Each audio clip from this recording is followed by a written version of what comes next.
I'm so curious because the stigma is such an interesting topic. I know we started talking about this, but like, we're on this webinar, there's dozens of people that are on this webinar with us. And just like, how has the stigma around talking about money changed over the past couple of years? I mean, we have seen a huge sort of sea change in sort of the ability to talk about fertility, in public, among friends. You're seeing new brands, you're seeing much more sort of public conversation about it, even from celebrities and public officials like Michelle Obama. It's a much more comfortable topic to talk about.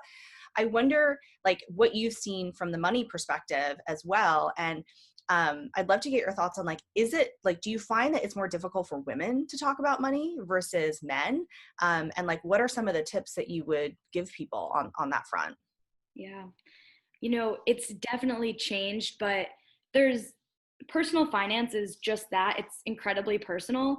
And Mhm. so there's definitely a group of people who are feeling more and more comfortable, talking about finance with their friends or even more publicly. But there's still a lot of information that people don't want to talk about. I think, Mhm.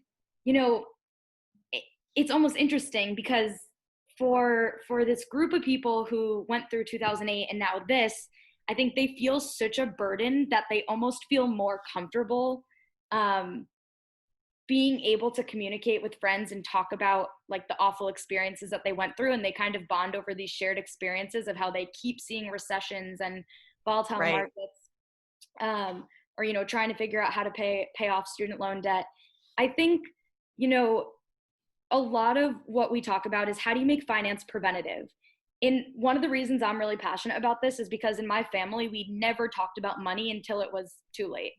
And Yeah. really, what I would love to do is change people's relationship with money Mhm. and get them starting to talk about this. And it could be in a little way. They don't necessarily have to share anything they don't want to share yet, but how do you just start talking? Because if you don't ask any questions or see what's going on, you know, all of your decisions become reactive and you go, oh, I wish I did that 10 years ago. I just didn't know that existed.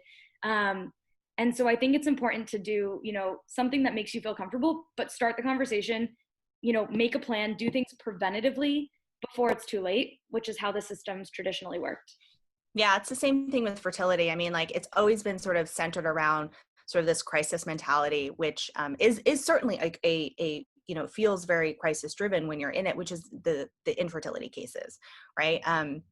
And that puts you in a very reactive mode. And the world that I would love to see is where there is support for infertility, but there's also a lot more support way upstream when you're thinking, about fertility care proactively and how to manage your fertility health and optimize future outcomes. I mean, I think that is a huge trend in healthcare overall, and fertility certainly hasn't escaped it.